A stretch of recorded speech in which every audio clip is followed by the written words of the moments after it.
Okay, so now that you've had a chance to identify some of the variables involved in this experiment and try to figure out how you want to change them, we're going to go through some examples.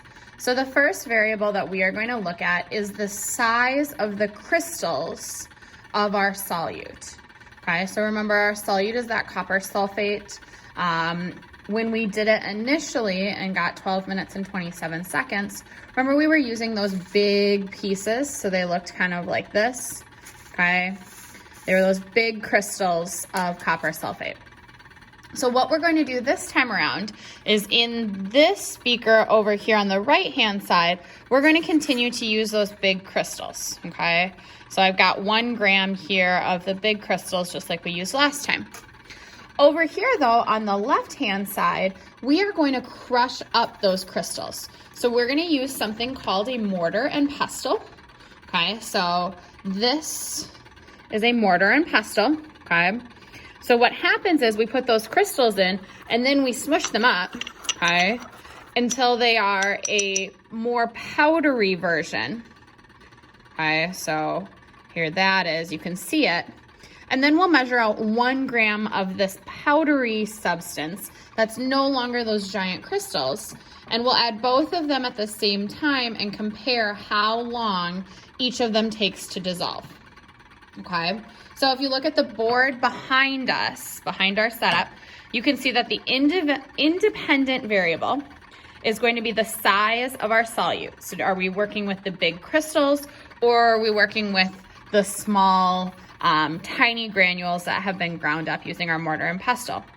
We're still measuring the time it takes to dissolve, so I've still got that computer set up here with the timer on it. Once I add them, I'll hit start and we'll see how long they take. And then we've got something called controls listed here. So controls are things that we're keeping the same between both of these. Okay, so we don't want our controls to affect our experiment.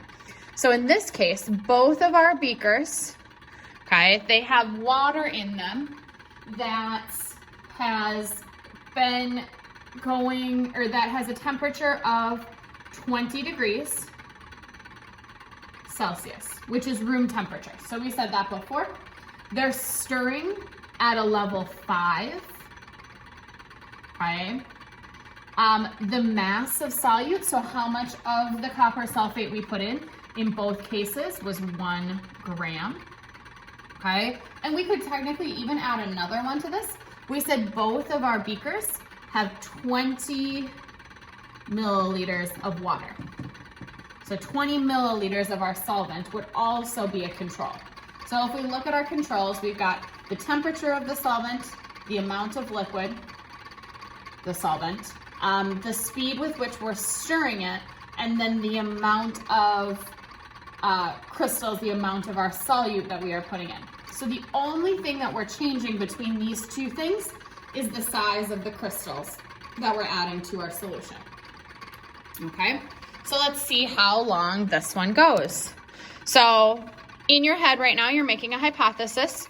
Do I expect the crystals that have been ground into the fine powder, do I expect them to take longer, or do I expect them to dissolve faster than the big crystals that we initially added? Okay, we know that this one should take about 12 minutes. That's what it took the first time.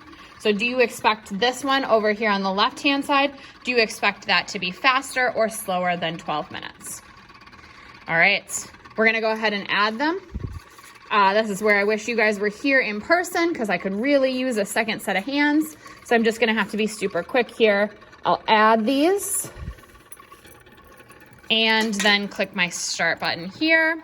So we're watching over on the right-hand side, you can see our crystals dissolving, they're moving around in here. If we look over at the one on the left-hand side, it's looking a lot farther ahead already at the start, okay?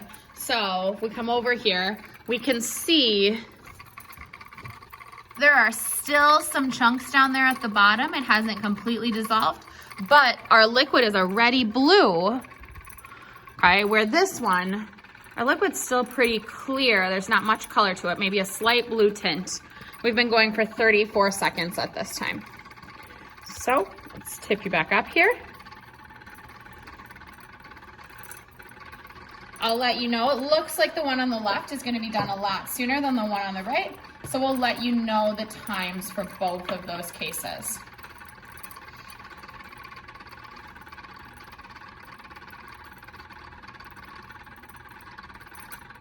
So we've still got a few granules left on the left-hand side. It's almost done. We're at 1 minute and 7 seconds, okay? So looking at this, I would guess it'll be done within 2 minutes. We'll see what the exact time is.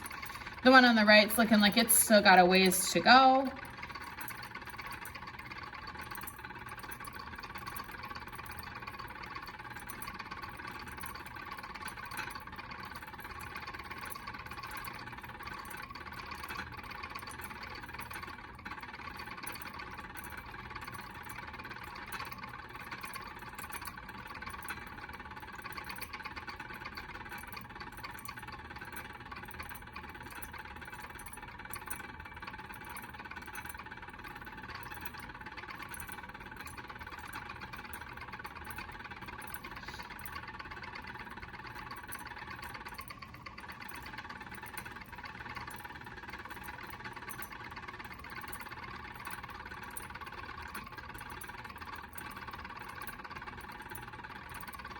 All right, so I no longer see anything floating in the one on the right or the left-hand side. So go ahead, we are gonna write down a time of 2 minutes and 20 seconds for our dissolving for the crushed solid. So 2 minutes and 20 seconds when we have crushed up our solid. The timer's still going because we're still waiting on that one on the right-hand side. Again, we would expect that one to be around 12 minutes because that's what it was the first time.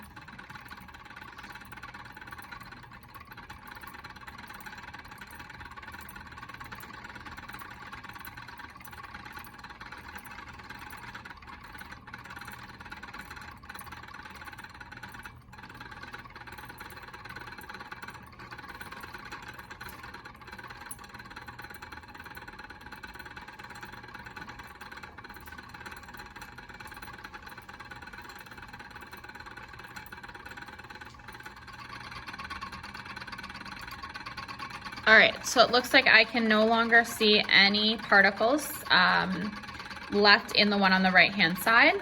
So I stopped the timer.